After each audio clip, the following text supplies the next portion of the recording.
আমার আজকের রেমেডি যে শুধুমাত্র হেয়ার গ্রোথ দেবে তাই না, ডিপ কন্ডিশনিংও করবে। এতটা সুপার সফট আর গ্লসি হবে চুলটা যে বারবার হাত লাগাতে মন চাইবে।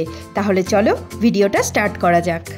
হ্যালো এভরিওয়ান, আমি মৌমিতা আর তোমরা দেখছো home remedies by Moumita channel, যেখানে আমি স্কিন কেয়ার আর হেয়ার কেয়ার নিয়ে ভিডিও আপলোড করে থাকি। আর ভিডিওগুলো যদি তোমাদের ভালো লেগে থাকে তাহলে লাইক করো আর চ্যানেলটাকে সাবস্ক্রাইব করে আমার পাশে থেকো।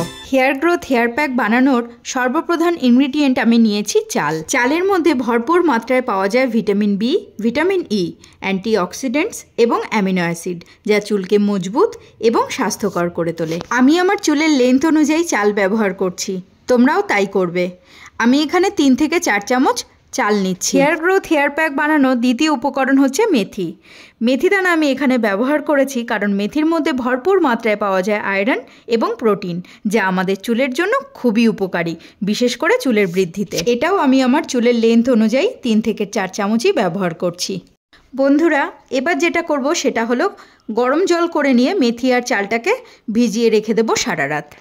মেথি এবং চাল এই দুটো উপকরণ আমাদের চুলের বৃদ্ধি ঘটাতে দারুণভাবে উপকারী, এ তো আমরা সবাই জানি। এখন যেটা করব সেটা হলো একটা বাটিতে গরম জল আগে থেকেই ঢেলে রেখেছি, তারপরে একটা কাচের বাটি ওর ওপরে বসিয়ে তার মধ্যে পরিমাণ মতো নারকেল তেল আর পরিমাণ মতো ক্যাস্টর অয়েল দিয়ে খুব ভালো করে মিশিয়ে নেব এই দুটো তেলকে। ডাবল বয়লার মেথড ইউজ করে তেলটা উষ্ণ গরম করে নিচ্ছি। মাথার ত্বকে তেল মালিশ করা চুলের জন্য খুবই উপকারী। এটি চুলের বৃদ্ধি, স্বাস্থ্য এবং উজ্জ্বলতা বাড়াতে সাহায্য করে। তেল মালিশ করলে মাথার ত্বকে রক্ত সঞ্চালন বাড়ে, যা চুলের গোড়া মজবুত করে এবং চুলের বৃদ্ধি ঘটাতে সাহায্য করে। আগের দিন রাত্রেবেলায় যে তেলটা মালিশ করে রাখতে হবে তার কোনো প্রয়োজনীয়তা নেই। তুমি শ্যাম্পু করার 1 ঘন্টা আগেও তেলটা খুব ভালো করে মাথায় মালিশ করে নিতেই পারো। রেজাল্ট কিন্তু তাতে একই থাকবে।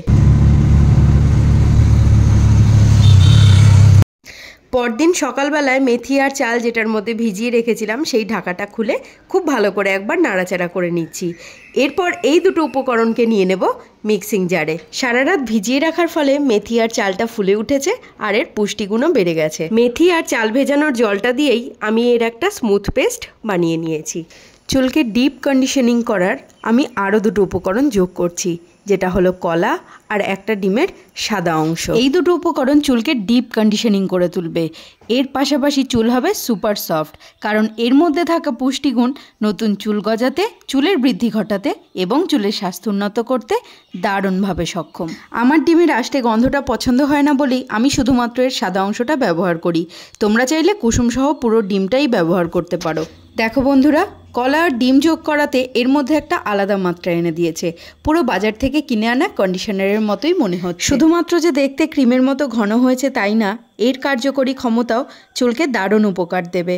রুক্ষ নিষ্প্রাণ চুলে প্রাণ ফিরিয়ে দেবে, চুলকে মজবুত করবে আর তাতে চুল স্বাস্থ্যকরভাবে বেড়েও উঠবে। মাথায় তেল মালিশ আগেই করেছিলাম, তাই রেমেডিটা খুব সুন্দরভাবে মাথায় অ্যাপ্লাই করে নিতে পারছি। পুরোটা অ্যাপ্লাই করে নিয়ে আধ ঘন্টা রাখো, তারপর শ্যাম্পু করে নাও। দেখবে চুলটা তোমার কতটা সফট, স্মুথ আর শাইনি হয়ে গেছে। এটা তুমি বেশি পরিমাণে বানিয়ে ফ্রিজে স্টোর করেও রেখে দিতে পারো। তারপর বাড়ির প্রত্যেক সদস্যকে অ্যাপ্লাই করে দেখতে পারো, কেউ তোমাকে নিরাশ করবে না।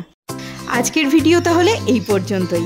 দেখা হচ্ছে তোমাদের সাথে খুব শীঘ্রই নতুন আরেকটা ইন্টারেস্টিং ভিডিও নিয়ে। টিল দেন সকলে ভালো থেকো, সুস্থ থেকো, সকলকে ভালো রেখো আর নিজেকেও ভালোবেসো। আর হ্যাঁ, অবশ্যই লাইক করো আর চ্যানেলটাকে সাবস্ক্রাইব করে নিও।